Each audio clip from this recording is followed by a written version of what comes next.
High returns തരുന്ന crypto കോയിൻസിനെല്ലാം ഒരുപാട് common property ഉണ്ട്. അതിൽ പ്രധാനമാണ് അത് ഏത് നരേറ്റീവിൻ്റെ ഭാഗമാണ്, ഏത് ടീമാണ്, അല്ലെങ്കിൽ ആ കോയിൻ്റെ യൂട്ടിലിറ്റി എന്താണ്, ഏത് ഹൈപ്പിലാണ് അത് വരുന്നത് എന്നൊക്കെ. പക്ഷേ ഇതിലൊക്കെ ഏറ്റവും പ്രധാനമായ ഒന്നുണ്ട്, അതാണ് ടോക്കണോമിക്സ്. കാരണം ടോക്കണിൻ്റെ ഡിമാൻഡ് എത്ര ഉണ്ടെങ്കിലും അതിൽ കൂടുതൽ സപ്ലൈ ഉണ്ടെങ്കിൽ പ്രൈസ് ഒരിക്കലും മേലേക്ക് പോകില്ല. സോ കോയിൻ ഹൈ റിട്ടേൺസ് തരുന്നതിനുള്ള single factor, most important single factor ഏതാണെന്ന് ചോദിച്ചാൽ ഞാൻ പറയും ടോക്കണോമിക്സ്. എന്താണ് ടോക്കണോമിക്സ്? ഒരു ടോക്കൺ കണ്ടാൽ അതിൻ്റെ ടോക്കണോമിക്സ് എങ്ങനെ അനലൈസ് ചെയ്യണമെന്നും അതിൻ്റെ വേരിയസ് ആസ്പെക്ട്സ് എന്തൊക്കെയാണെന്ന് അറിയുന്നതിനായി let's dive into the video along with me, Febin Andrews.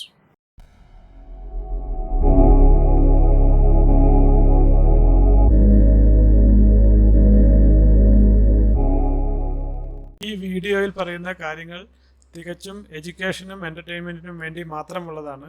Crypto ഒരു അൺറെഗുലേറ്റഡ് അസറ്റ് ക്ലാസ് ആയതുകൊണ്ടും ഹൈലി വോളറ്റൈൽ ആൻഡ് റിസ്കി ആയതുകൊണ്ടും nothing in this video should be treated as a financial advice. Tokenomics എന്ന് പറയുന്നത് ഒരു token high returns തരുന്നതിനുള്ള most important ഫാക്ടറാണെന്ന് ഞാൻ പറയും. എന്താണ് ടോക്കണോമിക്സ്? പ്രധാനമായും രണ്ട് വാക്ക് കൂട്ടിച്ചേർത്ത് അത് ഉണ്ടാക്കിയതാണ്. അതായത് ടോക്കൺ ആൻഡ് എക്കണോമിക്സ്.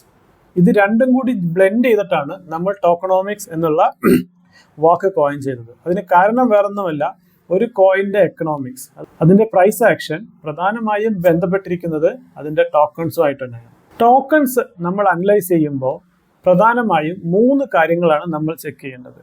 ഒന്ന്, ടോക്കണിൻ്റെ നരേറ്റീവ് എന്താണ്, അല്ലെങ്കിൽ അതിൻ്റെ യൂട്ടിലിറ്റി എന്താണ്. ചിലപ്പോൾ ഒരു പ്രൊഡക്റ്റ് ഉപയോഗിക്കണമെങ്കിൽ അതിന് ലൈസൻസ് ഫീ ആയിട്ട് നമ്മൾ ആ ടോക്കൺ ഉപയോഗിക്കണം. ചിലപ്പോൾ ആ പ്രൊജക്റ്റിനെ ഗൈഡ് ചെയ്യാനുള്ള ഗവേണൻസ് ആയിട്ട് ആ ടോക്കൺ ഉപയോഗിക്കും. അല്ലെങ്കിൽ ആ പ്രൊജക്റ്റിൻ്റെ ഷെയർ ഹോൾഡേഴ്സിന് അവരുടെ ഷെയർ വാല്യൂ നമുക്ക് ഇക്വലന്റ് ടു സ്റ്റോക്ക് മാർക്കറ്റിലെ സ്റ്റോക്സുമായിട്ട് കമ്പയർ ചെയ്യാൻ പറ്റുന്ന പോലെ ഇക്വലന്റ് ടു ആ പ്രൊജക്റ്റിൻ്റെ ഷെയർസ് ആയിട്ട് ടോക്കൺ കൊടുക്കും. അപ്പോൾ ഏത് രീതിയിലാണ് ഒരു പ്രൊജക്റ്റ് ഒരു ടോക്കൺ ഉപയോഗിക്കുന്നത് എന്ന് നമ്മൾ അറിഞ്ഞിരിക്കണം. ഒരു എക്സാമ്പിൾ ആയിട്ട് ഇപ്പോൾ ലൈസൻസ് ഫീ ആയിട്ട് ഉപയോഗിക്കുന്ന ഒരു ടോക്കൺ ആണെങ്കിൽ അതിന് ഒബ്വിയസ്ലി ഡിമാൻഡ് ഉണ്ട്. കാരണം ആ പ്രൊഡക്റ്റ് ഉപയോഗിക്കുന്തോറും ആ ടോക്കണിന് ഭയങ്കര ഡിമാൻഡ് വരും. ഒരു എക്സാമ്പിൾ പറയുകയാണെങ്കിൽ ഡെക്സ് ടൂൾസ് എന്ന് പറയുന്ന ആപ്ലിക്കേഷൻ്റെ ടോക്കൺ ഉണ്ട്. ആ ആപ്ലിക്കേഷൻ നമ്മൾ എല്ലാവരും കോമൺ ആയിട്ട് ഉപയോഗിക്കുന്നതാണ്. പക്ഷേ അതിന് പ്രീമിയം ഫീച്ചേഴ്സ് കിട്ടണമെങ്കിൽ, ഇപ്പോൾ സ്നൈപ്പിംഗ് ബോട്ട് അല്ലെങ്കിൽ ഓർഡർ ബുക്ക് ട്രേഡിംഗ് അങ്ങനെയുള്ള ഫീച്ചേഴ്സൊക്കെ അവർ കിട്ടണമെങ്കിൽ അവരുടെ ടോക്കൺ നമ്മൾ മാർക്കറ്റ് ബൈ ചെയ്ത് അവരുടെ ആപ്ലിക്കേഷനിൽ സ്റ്റേക്ക് ചെയ്യണം. അല്ലെങ്കിൽ ഒരു സർട്ടൺ പെർസെൻറ്റേജ് ഓഫ് ടോക്കൺ ഉള്ള വാലറ്റുകൾക്ക് മാത്രമേ പ്രീമിയം ഫീച്ചേഴ്സ് കിട്ടുകയുള്ളൂ. ഇത്തരത്തിലുള്ള യൂട്ടിലിറ്റി ആണെങ്കിൽ ഡെഫിനറ്റ്ലി ആ ആപ്പ് പോപ്പുലർ ആകും തോറും അതിന് ഡിമാൻഡ് വരും. അപ്പോൾ ഇത് ഒരു ഫാക്ടറാണ്, ടോക്കണോമിക്സിൻ്റെ ഒരു ഫാക്ടറാണ്. രണ്ടാമത്തെ തരം ടോക്കണാണ് ഗവേണൻസ്. ഒരു ആപ്ലിക്കേഷൻ ഏത് ഡയറക്ഷനിൽ പോകണം എന്ന് ഗൈഡ് ചെയ്യുന്നതിന് ഈ ടോക്കൺ ഹോൾഡേഴ്സിന് വോട്ടിംഗ് വെച്ച് നടക്കും. അതായത് ഡാവ് ഒക്കെ വരുന്നത് അങ്ങനെയാണ്, ഡീസെൻട്രലൈസ്ഡ് ഓട്ടോണമസ് ഓർഗനൈസേഷൻ.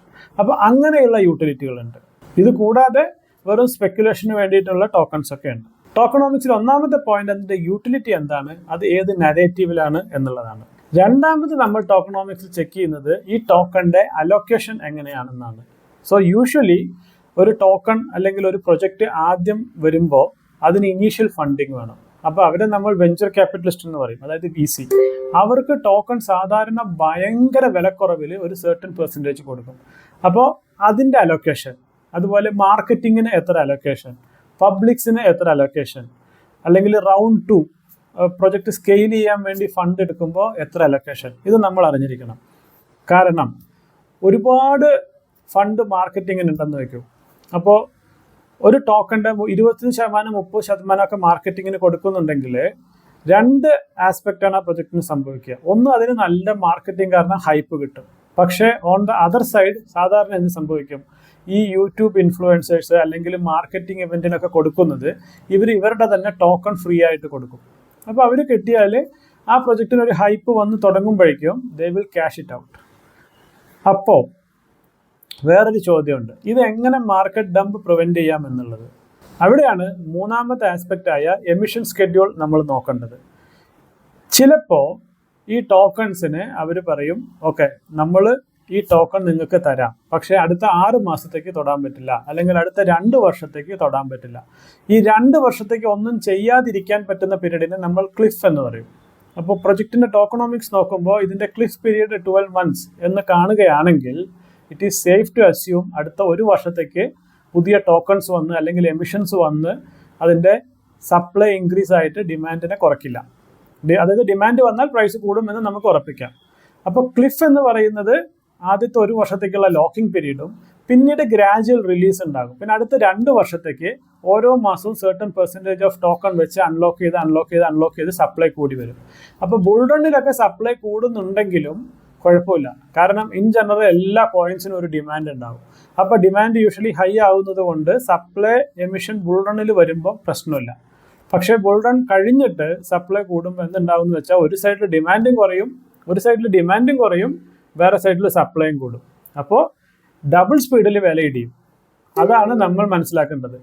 അപ്പോൾ ടോക്കൺ എമിഷൻസ് ഉള്ള ടൈപ്പ് പ്രൊജക്റ്റുകൾ ബുൾറൺ കഴിയുന്നതും എക്സിറ്റ് ആവണം, അല്ലെങ്കിൽ വില ഡ്രാസ്റ്റിക്കലി ഇടിയും. കാരണം ഒരു സൈഡിൽ ബുൾറൺ കഴിഞ്ഞതിൻ്റെ ഡിമാൻഡ് കുറയുന്നു, മറ്റേ സൈഡിൽ ടോക്കൺ എമിഷൻസ് കൂടുന്നു. അപ്പോൾ നമ്മുടെ കയ്യിലുള്ള പ്രൊജക്റ്റുകൾ ഏത് തരം പ്രൊജക്റ്റ് ആണെന്ന് നമ്മൾ ഡെഫിനറ്റ്ലി മനസ്സിലാക്കണം. ഈ സപ്ലൈ എമിഷൻ ഒരു വലിയ കീ ഫാക്ടർ ആയതുകൊണ്ടാണ് സാധാരണഗതിയിൽ പ്രൂഫ് ഓഫ് വർക്ക് ചെയിനുകൾ നല്ല പ്രൈസ് ആക്ഷൻ കിട്ടാനുള്ള കാരണം. കുറേ തരത്തിലുള്ള പ്രൊജക്റ്റുകൾ ഉണ്ടെങ്കിലും ബേസിക്കലി 2 തരത്തിലുള്ള പ്രൊജക്റ്റുകളാണ് മെയിൻ ആയിട്ടുള്ളത്. ഒന്ന് പ്രൂഫ് ഓഫ് സ്റ്റേക്കും ഒന്ന് പ്രൂഫ് ഓഫ് വർക്കും. പ്രൂഫ് ഓഫ് വർക്ക് പ്രൊജക്റ്റുകൾക്ക് യൂഷ്വലി ഒരു ഫിക്സ്ഡ് പീരീഡിൽ പ്രീ ഡിറ്റർമിൻഡ് റേറ്റിലാണ് എമിഷൻ വരിക.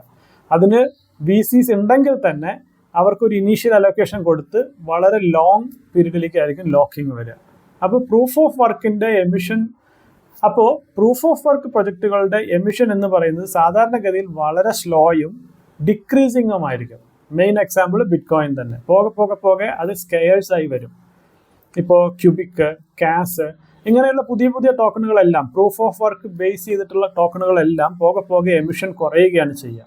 അപ്പോൾ ഈ ടൈപ്പ് കോയിനുകൾ ഒരു സൈഡിൽ എമിഷൻ കുറയുന്നു, അതായത് പുതിയ സപ്ലൈ വരുന്നത് കുറയുന്നു, പുതിയ ഡിമാൻഡ് ഉണ്ടാകുന്നു, യൂഷ്വലി പ്രൈസ് ആക്ഷൻ കൂടുതലായിരിക്കും. പക്ഷേ പ്രൊജക്റ്റ് അടിച്ചു പോയാൽ എല്ലാം പോയി. റിലേറ്റീവ്ലി പ്രൂഫ് ഓഫ് സ്റ്റേക്ക് പ്രൊജക്റ്റുകളെക്കാളും കൂടുതൽ ടോക്കണോമിക്സ് നല്ലത് പ്രൂഫ് ഓഫ് വർക്ക് പ്രൊജക്റ്റുകളുടെയാണ്. എന്ന് വെച്ച് പ്രൂഫ് ഓഫ് സ്റ്റേക്ക് മോശമാണെന്നല്ല. പ്രൂഫ് ഓഫ് സ്റ്റേക്ക് നമ്മൾ എടുക്കുകയാണെങ്കിൽ ഈ പറഞ്ഞ പല സെഗ്മെൻറ്റുകളും നമ്മൾ നോക്കണം. ഒരു എക്സാമ്പിൾ പറയാനായിട്ട് നിയർ പ്രോട്ടോക്കോളിൻ്റെ ടോക്കണോമിക്സ് നമ്മളിവിടെ കാണിച്ചിട്ടുണ്ട്. ഇതിലെ core contributors, backers, small backers, community sale, അങ്ങനെ പല സെക്ഷൻസ് കാണിക്കുന്നുണ്ട്. ഇതിൽ കോർ കോൺട്രിബ്യൂട്ടേഴ്സ് എന്ന് പറയുന്നത് ഡെവലപ്പേഴ്സ് ആയിരിക്കും. അപ്പോൾ അവർക്ക് നമ്മൾ ആക്ച്വൽ കമ്പനിയിൽ പ്രൊജക്റ്റിൻ്റെ സ്റ്റേക്ക് മേടിക്കുന്നതിന് തുല്യമായിട്ട് ഈ നിയറിൻ്റെ ഒരു പെർസെൻറ്റേജ് കിട്ടും. ബാക്കേഴ്സ് എന്ന് പറയുന്നത് ഇനീഷ്യൽ VC, മെയിൻ ആയിട്ടുള്ള വലിയ വെഞ്ചർ ക്യാപിറ്റലിസ്റ്റുകളായിരിക്കും. അപ്പോൾ ഇവരുടെ ലോക്കിംഗ് നമ്മൾ ഡെഫിനറ്റ്ലി ശ്രദ്ധിക്കണം. രണ്ടാമത്തത് സ്മോൾ ബാക്കേഴ്സ് ആയിരിക്കും, അതായത് പ്രീസെയിൽ പോലെ ഒരു കമ്മ്യൂണിറ്റിക്ക് വേണ്ടി കൊടുക്കുന്നതായിരിക്കും. പിന്നെ കമ്മ്യൂണിറ്റി സെയിൽ എന്ന് പറയുന്നത് ഇനീഷ്യൽ ലിക്വിഡിറ്റി ആയിരിക്കും, അതായത് യൂണിസ്വാപ്പ് അങ്ങനത്തെ ഇതിലൊക്കെ ബൂട്ട് സ്ട്രാപ്പ് ചെയ്യുക, അതായത് ആക്ച്വൽ പ്രൊജക്റ്റ് വരുന്നതിന് മുമ്പ് തന്നെ വേറെ എത്തീരിയത്തിലോ എവിടെയെങ്കിലും ഒക്കെ പോയി ബൂട്ട് സ്ട്രാപ്പ് ചെയ്ത് കുറച്ചെടുക്കുന്നതായിരിക്കും. ഫണ്ട് എൻഡോമെന്റ് 10% കൊടുക്കുന്നുണ്ട്. അപ്പോൾ നിയർ പ്രോട്ടോക്കോളിൽ വന്ന് പുതിയ പ്രൊജക്റ്റുകൾ ഡെവലപ്പ് ചെയ്യുന്നവർക്ക് ഒരു മോട്ടിവേഷൻ അല്ലെങ്കിൽ ഒരു ഗിഫ്റ്റ് അല്ലെങ്കിൽ ഒരു റിവാർഡ് എന്നുള്ള നിലയ്ക്ക് കൊടുക്കാൻ വെച്ചിട്ടുള്ള ഫണ്ടാണിത്. അതുപോലെ തന്നെയാണ് ഗ്രാൻഡ്, പല ബഗ് ബൗണ്ടി അല്ലെങ്കിൽ ഇന്നോവേറ്റീവ് ഗ്രാൻഡ്, അങ്ങനെ പല പ്രോഗ്രാമുകളുണ്ട്. അപ്പോൾ അതൊക്കെയാണ് ഓപ്പറേഷൻ ഗ്രാൻഡ്സ് അല്ലെങ്കിൽ കമ്മ്യൂണിറ്റി ഗ്രാൻഡ്സ് എന്നുള്ളതിൽ പറയുന്നത്. ഇത് നോക്കിക്കഴിഞ്ഞാൽ നമുക്ക് ഏകദേശം എത്രത്തോളം ടോക്കൺസ് പുറത്തു വരുന്നുണ്ട് എന്നുള്ളത് ഒരു ഐഡിയ കിട്ടും. എങ്ങനെയാണ് ഒരു പ്രൊജക്റ്റ് 35x പോകുമോ 100x പോകുമോ എന്ന് നമ്മൾ പ്രിഡിക്റ്റ് ചെയ്യുന്നത്? അതിനുള്ള കീ ടെക്നിക്ക് ഈ സപ്ലൈയിലാണ് ഒളിഞ്ഞിരിക്കുന്നത്, അതായത് ടോക്കണോമിക്സിൻ്റെ ഭാഗമാണ്. അതെങ്ങനെയാണെന്ന് നമുക്ക് നോക്കാം. അതിലേക്ക് പോകുന്നതിന് മുമ്പ് ഒരു ചെറിയ കാര്യം. ഇത്തരം 100x കോയിനുകൾ നമ്മൾ അനലൈസ് ചെയ്ത് വളരെ നല്ല ടോക്കണുകൾ കണ്ടുപിടിച്ചാൽ ഏറ്റവും ആദ്യം അനൗൺസ് ചെയ്യുന്നത് നമ്മുടെ ടെലിഗ്രാം ഗ്രൂപ്പിലാണ്. ടൈം ബൗണ്ടായി ആ ഇൻഫർമേഷൻ കിട്ടുന്നതിന് പ്ലീസ് ജോയിൻ അവർ ടെലിഗ്രാം. അതിൻ്റെ ലിങ്ക് വീഡിയോയുടെ താഴെ കൊടുത്തിട്ടുണ്ട്. Please join and be part of a very good community. Total ടോക്കൺസിന് പ്രധാനമായും 3 ഡിഫറെൻറ്റ് ടൈപ്പ് ഓഫ് സപ്ലൈ ആണ് നമ്മൾ പറയാറുള്ളത്. ഒന്നാമത് മാക്സ് സപ്ലൈ, അതായത് ഒരു ടോക്കണിൻ്റെ ലൈഫ് ലോങ്ങിൽ മാക്സിമം എത്ര ടോക്കൺസ് വരും എന്നുള്ളതാണ് മാക്സ് സപ്ലൈ. പിന്നെ ടോട്ടൽ സപ്ലൈ എന്ന് പറയുന്നത് പ്രാക്ടിക്കലി എത്ര സപ്ലൈ വരാൻ പറ്റും, അതായത് ചില പ്രൊജക്റ്റുകളൊക്കെ ഒരു ഓപ്പറേഷൻസ് നടക്കുമ്പോൾ certain portion of tokens burn ചെയ്ത് കളയും. അപ്പോൾ അതിൻ്റെ ഭാഗമായിട്ട് മാക്സ് സപ്ലൈ നിന്ന് ബേൺ ചെയ്ത ടോക്കൺസ് കിഴിക്കുന്നതാണ് ടോട്ടൽ സപ്ലൈ എന്ന് പറയുന്നത്. പിന്നെയുള്ളതാണ് സർക്കുലേറ്റിംഗ് സപ്ലൈ. ഇതാണ് വളരെ ഇമ്പോർട്ടൻ്റ് ആയിട്ടുള്ളൊരു കാര്യം. സർക്കുലേറ്റിംഗ് സപ്ലൈ എന്ന് പറഞ്ഞാൽ കറൻ്റ്ലി എത്ര ടോക്കൺ മാർക്കറ്റിലുണ്ട്, അതായത് ഞാൻ പറഞ്ഞ കണക്ക് പ്രകാരം ആ വെസ്റ്റിങ്ങും ടോക്കൺ റിലീസും കിഴിച്ച് കറൻ്റ്ലി എത്ര ടോക്കൺസ് ഉണ്ട് എന്നുള്ളത്.